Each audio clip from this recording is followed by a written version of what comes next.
একঘেয়ে মেয়ে, যেতে যেতে যদি পেতাম টাটকা খাবার, তাহলে হতো না মন্দ আমার। এভাবেই শিয়ালটি শিকারের খোঁজে গান গাইতে গাইতে যাচ্ছিল। গান গাইতে গাইতে শিয়ালটি বনের মধ্যে ওই পুকুর পাড়ে চলে আসে, আর আসতেই দেখে একটি হাঁস তার দুটি ছানা নিয়ে পুকুর পাড়েই বসে আছে। এই দেখে শিয়ালটি তো মহা খুশি, আর তারপরে বলে, আরে আরে, দেখে মনে হচ্ছে একটি হাঁস তার ছানা নিয়ে বসে আছে। ওহ, ছানাগুলো দেখতে কত গোলমোল, না দোষ নো দোষ। হাঁস ছানাদের কচি মাংস কি যে নরম। আমার জিভেতে যে এখনই পানি চলে আসছে। কিন্তু এই ছানাগুলোর সাথে তো দেখছি ওদের মাও আছে। ওর মা থাকলে আমি ছানাগুলো খাবো কি করে? এমনি শিয়াল হাঁসছানাদের কিভাবে খাবে এই নিয়ে ভাবতে থাকে। আর ওদিকে একটি হাঁসছানা তার মা হাঁসকে বলে, মা মা, আমার যে অনেক ক্ষুধা পেয়েছে, ক্ষুধার জন্য আমার পেটে অনেক যন্ত্রণা করছে মা। আমি বুঝতে পারছি আমার সোনারা, কিন্তু তোদেরকে একা রেখে আমি খাবার সংগ্রহে যাই কিভাবে বলতো? আর তোরা তো এখনো অনেক ছোট, নিজেরা নিজেদের খেয়ালও রাখতে পারিস না। না জানি আবার দুষ্ট শিয়াল তোদেরকে খাবে বলে কোথাও আবার উৎপেতে আছে কিনা। মা, তুমি শুধু শুধু আমাদেরকে নিয়ে চিন্তা করছো। আমাদের কিছুই হবে না মা। আর আমরা তো এখন অনেক বড় হয়ে গেছি, তাই ওই শিয়াল আমাদের কাছে আসতেই পারবে না। ছানার এমন কথা শুনে হাঁসটি বলে, ঠিক আছে বাবারা, আমি গিয়ে দ্রুত খাবার নিয়ে আসি, তোরা এখানেই থাক, কোথাও যাস না যেন আবার। এই বলে হাঁসটি তার ছানাদের জন্য খাবার আনতে চলে যায়। আর এদিকে ওই দুষ্টু পাজি শিয়ালটি বলে, এই তো ছানাদেরকে খাওয়ার মক্ষম সুযোগ। হাঁসটি ফিরে আসার আগেই ওদেরকে খেতেই হবে। এই বলে শিয়ালটি ছানাদের দিকে এগিয়ে যায় আর গিয়ে ছানাদেরকে খেয়ে ফেলে। আর তারপরে বলে, কচি হাঁসের মাংস খেতে যে কি মজা। এমনি হাঁসটি বারবার ডিম দিয়ে বাচ্চা তুলবে, আর আমি এসে আবার খেয়ে সাবার করব। এই বলে শিয়ালটি সেখান থেকে চলে যায়। কিছুক্ষণের মধ্যেই মা হাঁসটি সেখানে চলে আসে, আর এসে দেখে তার ছানাগুলো সেখানে নেই।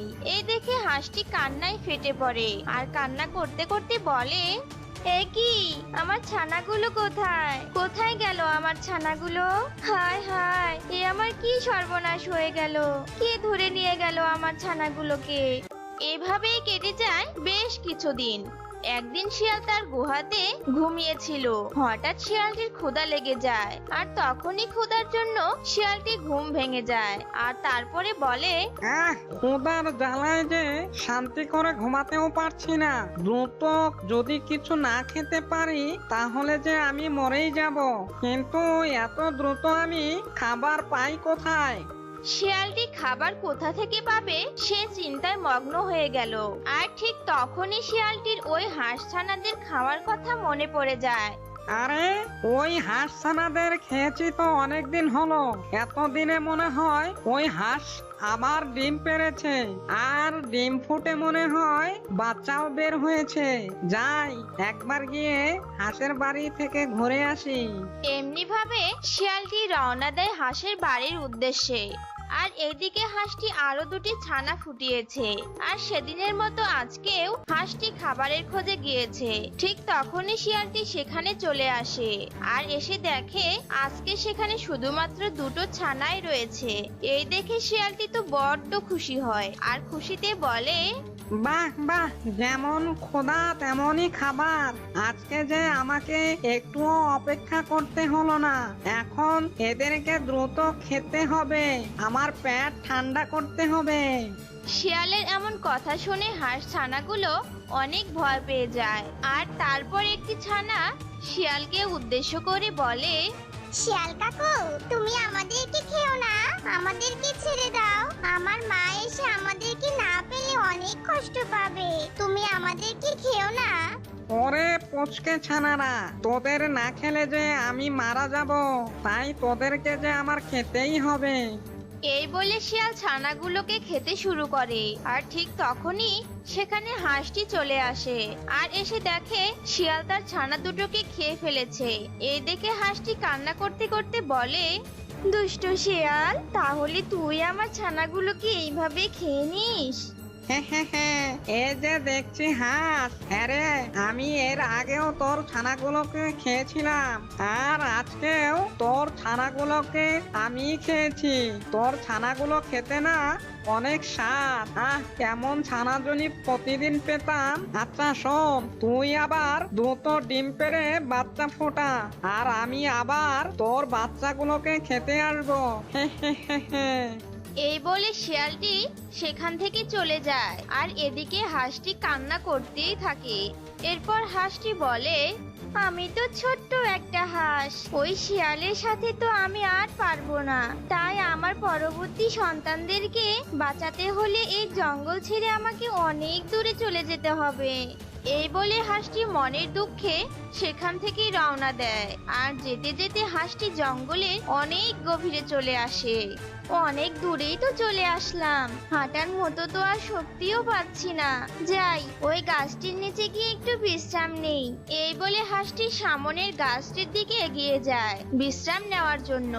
হাঁসটি গাছের নিচে গিয়ে বিশ্রাম নিচ্ছিল আর তার ছানাদের কথা মনে করে কান্না করছিল।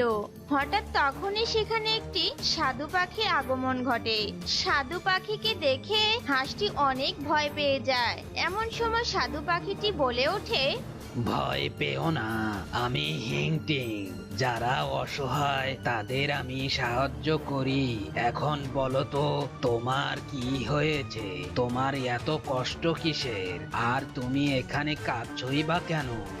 এরপরে হাঁসটি সাধু পাখিকে তার দুঃখের সব ঘটনা খুলে বলে। এমন ঘটনা শুনে সাধু পাখিটি বলে, সবই তো বুঝলাম, তো তুই এখন কি চাস? আমি প্রতিশোধ নিব। আমার সন্তান হারানোর প্রতিশোধ চাই। যেভাবেই হোক আমি শিয়ালের থেকে বদলা নিবই নিব।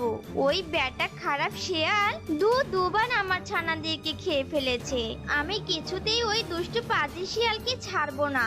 ঠিক আছে, ওই শিয়ালটাকে একটা শিক্ষা দেওয়ার জন্য আমি তোকে সাহায্য করব। এই বলে সাধু পাখিটি জাদু করে একটি ছুরি নিয়ে আসে আর তারপর হাঁসটিকে বলে, এই দেখ, একটি ছুরি। শিয়াল যখন ঘুমাবে তখন তুই চুপি চুপি গিয়ে শিয়ালের লেজ দুভাগ করে দিবি, কারণ শিয়ালের সবচেয়ে প্রিয় তার লেজ। আর এটাই হবে শিয়ালের সব থেকে বড় শিক্ষা। আর এটা তুই যদি করতে পারিস তাহলে ওই শিয়ালটি লজ্জায় কাউকে আর মুখ দেখাতে পারবে না।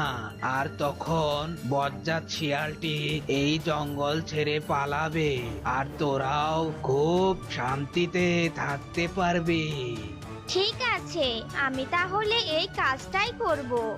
এরপর সাধু পাখিটি সেখান থেকে গায়েব হয়ে যায় আর হাঁস ছুরিটি হাতে তুলে নিয়ে বাড়ির দিকে রওনা দেয়। পরদিন সকালে শিয়ালটি তার গুহাতে ঘুমিয়েছিল আর তখন হাঁসটি ওই ছুরিটি নিয়ে লেজ কাটবে বলে সেখানে চলে আসে আর এসে সুযোগ বুঝে শিয়ালটির লেজটি কেটে দেয়। আর তখনই শিয়ালের ঘুম ভেঙে যায়। শিয়াল তার কাটা লেজ দেখে বলে, এ কি করলি রে? আমার লেজ, আমার এত সুন্দর লেজ তুই কেটে দিলি। এখন আমি কি করে জঙ্গলের সবার সামনে মুখ দেখাবো? না না, এই জঙ্গলে আর থাকা যাবে না, এখনই আমাকে পালাতে হবে। এমনটি বলে শিয়ালটি লজ্জায় সেখান থেকে পালিয়ে যায়। তো বন্ধুরা, কেমন লাগলো আজকের গল্প? যদি গল্পটি ভালো লেগে থাকে তাহলে অবশ্যই সাবস্ক্রাইব করুন আর পাশে থাকা বেল বাটনটি ক্লিক দিয়ে রাখুন। আর অবশ্যই লাইক, কমেন্ট, শেয়ার করতে ভুলবেন না।